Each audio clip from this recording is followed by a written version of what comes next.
Pour la projection, ça sera mieux. Aujourd'hui, ce que l'université.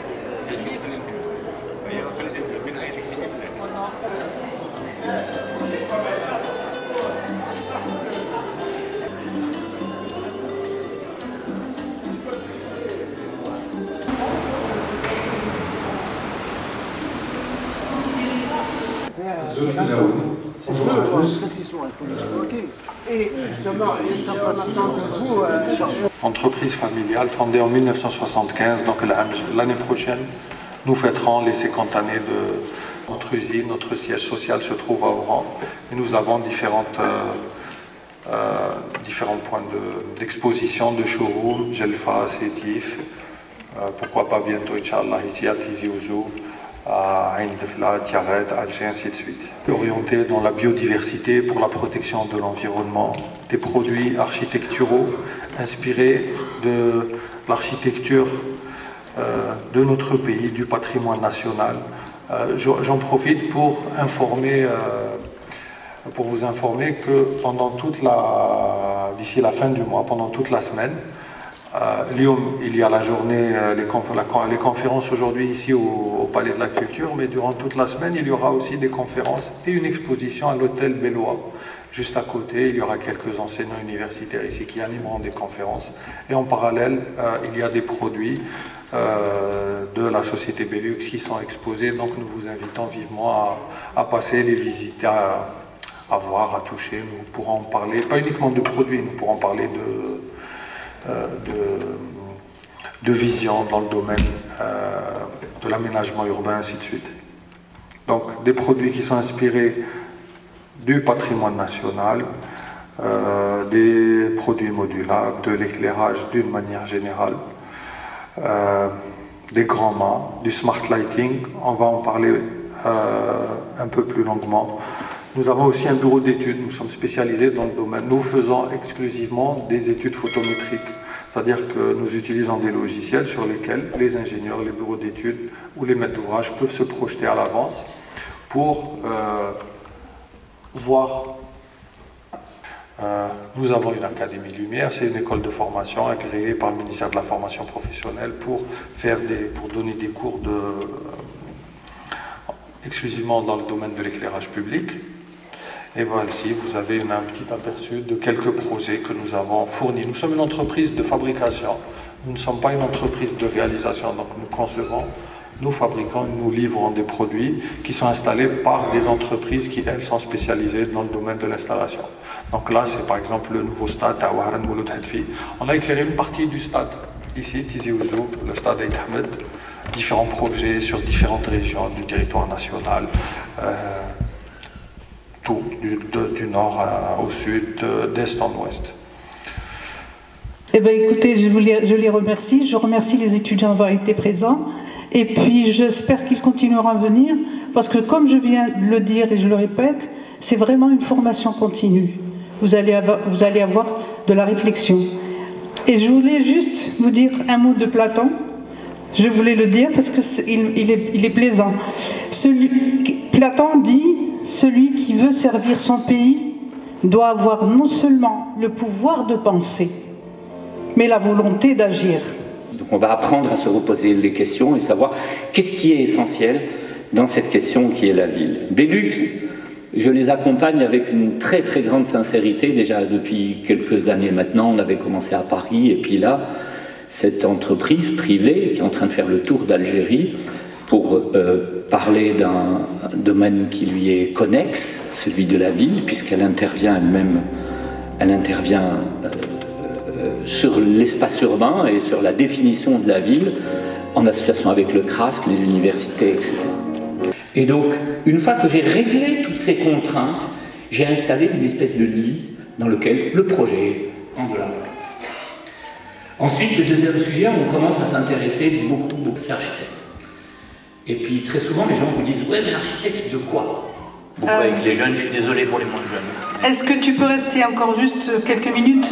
Donc je préfère qu'elle reste encore dans votre esprit et que vous ressortiez avec un certain nombre de questions d'invitation encore. J'aime beaucoup, voilà. Moi je suis né dans la ville de Tizi Ouzou. J'ai vécu à côté de l'hôtel de loi, à 300 mètres du palais de justice. Dans ce premier cercle, c'est l'organisation de la ville.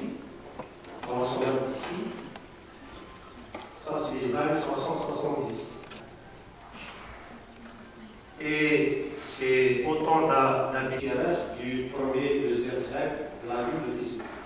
Nous sommes encore dans la ville.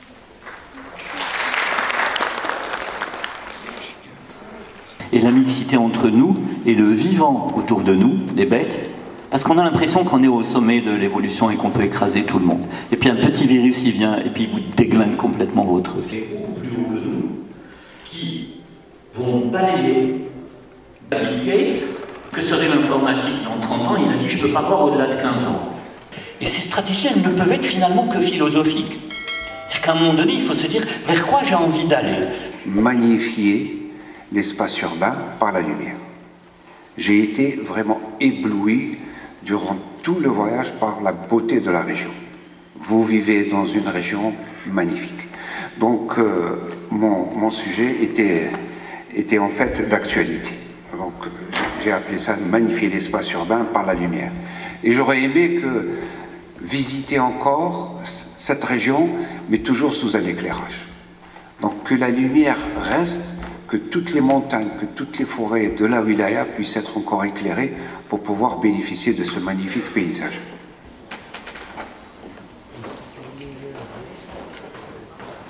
Moi, je suis plutôt informaticien, donc je ne suis pas architecte. Vous allez peut-être vous demander ce que fait l'informaticien dans cette intervention, dans cette conférence, mais c'est connu que les informaticiens mettent un peu leur nez un peu partout. Donc mon intervention, c'est plutôt une intervention technique pour expliquer le concept de ville intelligente du point de vue informaticien que je suis. Je suis très heureux de me présenter parmi vous pour vous entretenir d'un sujet extrêmement intéressant et important pour la ville et le citadin.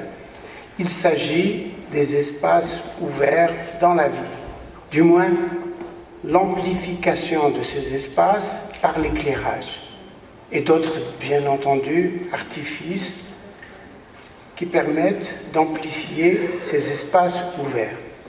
C'est l'activité qu'ils préfèrent le mieux, c'est-à-dire... Belaouri Junior nous a expliqué comment il fonctionne. Donc on va essayer. L'usage et fonction de l'éclairage public a évolué au fil des temps. Si aujourd'hui le monde de la recherche s'intéresse de plus en plus à la question de l'éclairage public, il est intéressant de comprendre comment ce dernier évolue au cours de l'histoire. Ceci nous permettra de mieux appréhender les problématiques actuelles liées à la question.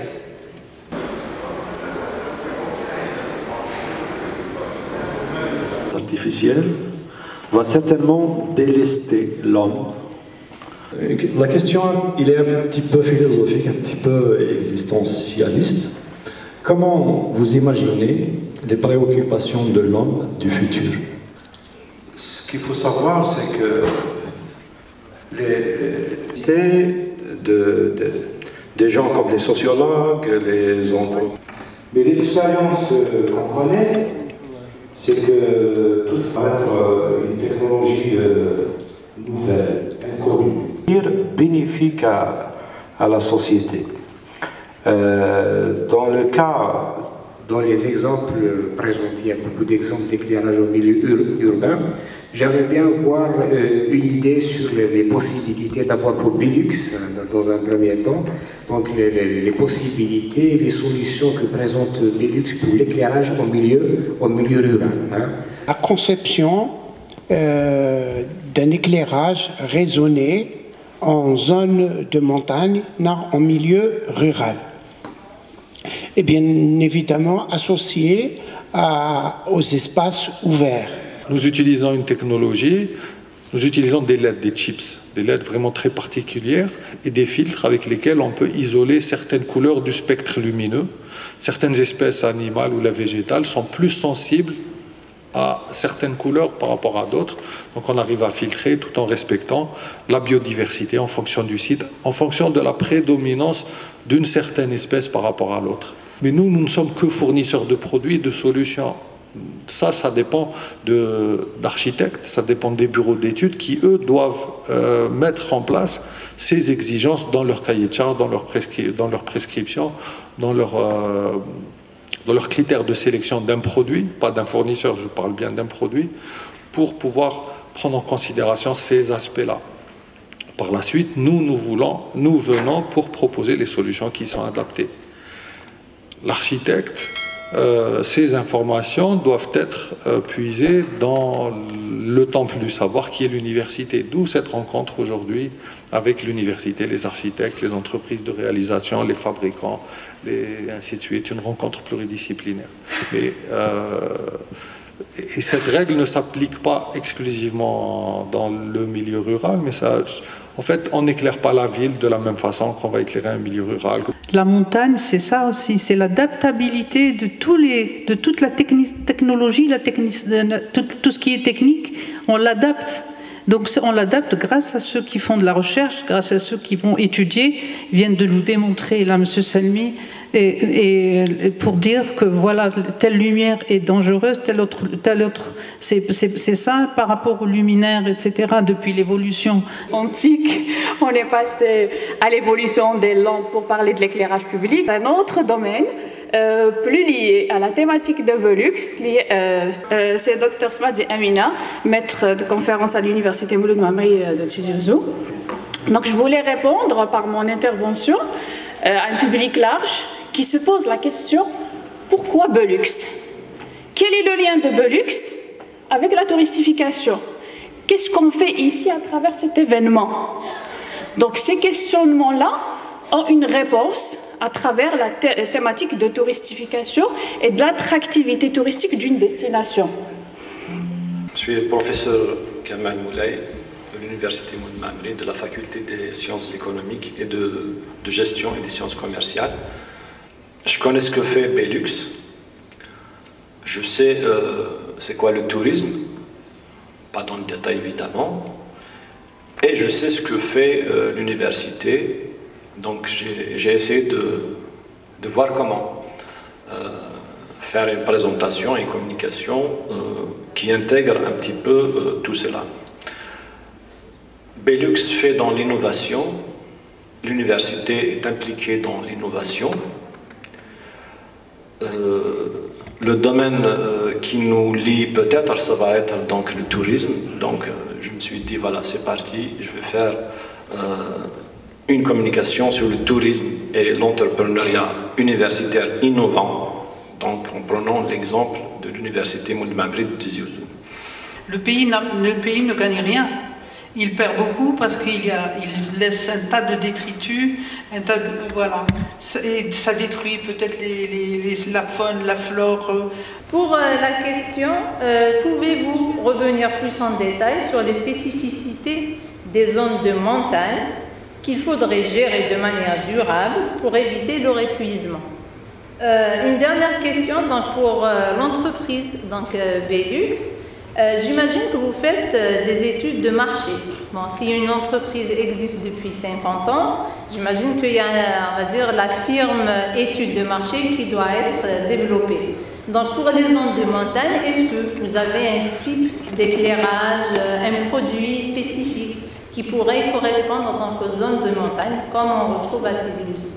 Donc ce qu'on cherche, c'est de maintenir, d'aller vers la pérennisation de ces destinations touristiques-là. Il faut respecter certaines conditions pour éviter la dégradation de l'environnement.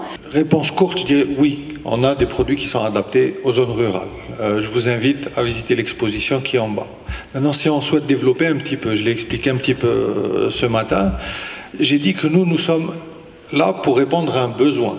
La zone rurale de Tizi Ouzou est totalement différente de la zone rurale d'Oran, totalement différente de la zone rurale de notre ville, de notre wilaya en Algérie. La wilaya Tizi Ouzou, moi-même, j'avais prévu des diapositives sur ça, mais je me suis dit, nous avons une centaine de mémoires d'étudiants qui ont décrit, présenté toutes les potentialités de la wilaya Tizi Ouzou. Chaque wilaya, chaque région a ses spécificités. Donc, mais néanmoins, Belux fait cet effort de fournir à chaque région, je dis bien à chaque région, et nous savons tous quelle est la complexité de nos climats et de nos régions. Rappelons-le en toute modestie, et sans vouloir critiquer un quelconque opérateur, nous sommes les seuls à disposer de cet équipement-là au niveau du pays. Voilà, je vous remercie. Le tourisme de masse, il peut détruire, il peut polluer, il peut dégrader les lieux, etc. Mais ceux qui croient à l'innovation savent pertinemment que les problèmes qu'on vit aujourd'hui sont des sources pour l'innovation de demain. On ne peut pas imposer, en tout cas, ça c'est certain, mais on peut proposer des solutions, on peut proposer des variantes, mais c'est toujours les locaux qui choisissent. Et vous pouvez, là c'est frappant à quel point juste le fait d'aménager juste un trottoir peut donner une image complètement neuve et jeune à toute une ville, toute une wilaya qui est devenue. Oran, c'est la destination phare de l'Ouest pour passer l'été. Eh ben, cet été, c'était Mostaganem, la destination touristique. Tout le monde, les 58 wilayas, venaient pour visiter, pour marcher sur ce trottoir. C'était les Champs-Élysées à l'Algérie. Des fois, quand on fait des études, et quand on voit les exemples de l'extérieur, on oublie. On oublie d'analyser la société là où on en est, de voir les traditions, les comportements. Ben, ça doit se faire avec les citoyens et oui. Je tiens juste à préciser, à compléter ce que vous avez dit, une contrainte qui est liée à notre thématique aujourd'hui, qui a été soulevée par ces maisons d'hôtes, ces propriétaires de maisons d'hôtes, c'est les éléments de base, infrastructures de base. Ces touristes-là, pour les recevoir, il faut qu'il y ait des routes, il faut qu'il y ait un éclairage, un minimum. On sait que Tizi Ouzou, c'est une ville qui vit dans la nuit, sauf dans la période du mois de Ramadan, et aussi pendant l'été. Notre projet aujourd'hui, j'aimerais bien comprendre, Belux, quel est le projet qui nous présente et avec qui réaliser ce projet pour qu'on puisse rendre nos villes qui vont vivables pendant la nuit, pendant l'hiver. Est-ce qu'on a les infrastructures pour ce genre de ville et quel est le projet et les solutions apportées par Belux? Donc j'ai juste quelques questions pour Belux, pour l'entreprise. Donc par rapport à la connectivité de vos appareils, donc je trouve ça innovant, c'est très intéressant. Mais cela ne représente pas un défi sécuritaire en termes de sécurité et de préservation des données? Parce qu'aujourd'hui, on peut se connecter avec nos appareils régulés, etc. Mais c'est un défi sécuritaire pour moi. Pour ça, c'est-à-dire là où nous en sommes, est-ce qu'il y a des solutions? Et en montagne, c'est la première cause de mortalité dans les routes. La sécurisation des données, madame, c'est le gros débat et le gros sujet sur lequel planchent, si vous voulez, les plus hautes autorités du pays. Vous avez raison. Vous avez raison. On ne peut pas donner la manipulation ou permettre l'accessibilité de la manipulation de ce type d'éclairage tout comme d'autres. Il y a des sociétés maintenant qui contrôlent l'eau, il y a des sociétés qui contrôlent l'électricité, le gaz, etc. Vous avez raison de penser, mais la solution existe. Alhamdoulilah, nos décideurs ont compris que nous devons être notre propre fournisseur d'Internet. Et là, un grand effort qui est fait, c'est la réalisation de data centers propres à l'Algérie. Que notre information ne soit pas obligée d'aller jusqu'aux États-Unis pour revenir ici. Quand on installe un luminaire LED, normalement, il ne bouge pas. Au minimum, pas 13 ans, 10 ans, pas 10 ans, 5 ans. Maintenant, on voit des luminaires LED qui sont installés au bout de 3 mois, 4 mois, 5 mois, 6 mois, 12 mois. Ça y est, ils commencent à clignoter, ils commencent à s'éteindre. La médiocrité nous coûte beaucoup plus cher. Je vous remercie bien sûr la société Belux pour cette initiative d'organiser ces journées à Tizi Ouzou. Je remercie tous les intervenants, ça a été très bénéfique, certainement, pour tous. Maintenant, vous avez donné dans votre action beaucoup d'importance à l'université, vous avez raison, entièrement raison. Moi, je voudrais que, pour que ce lien ne soit pas rompu tout de suite, qu'il se perpétue entre Belux et l'université de Tizi. Moi, je pense à la suite logique de tout ça, c'est une convention entre bien sûr, nos deux institutions. Et la convention est prête. On attendait juste le responsable de l'université pour la signature. Et voilà. Donc, pour ce qui est de la... Comme je vous ai dit encore une fois, Belux suit l'être humain. En tous les cas, je vous remercie beaucoup. Je suis très contente d'être ici, dans ce haut lieu de la culture de Kateb Yassine. Et puis j'ai été très contente de retrouver beaucoup d'amis de Tizi Ouzou que j'avais perdu de vue. Et je remercie l'université, je remercie le théâtre Kateb Yassine et son équipe.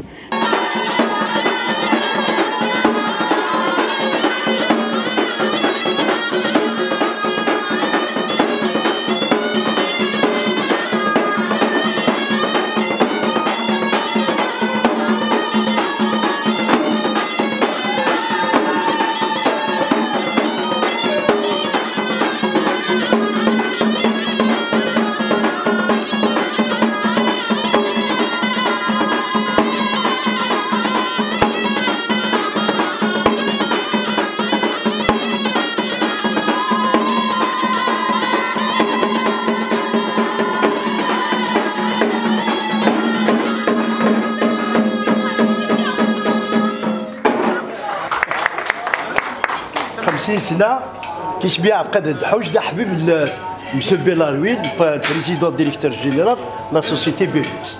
نكون ديجا بصحة فطوركم غتشارك من الفرحة ديالنا ونكني الفرح بزاف. بارك الله بكم.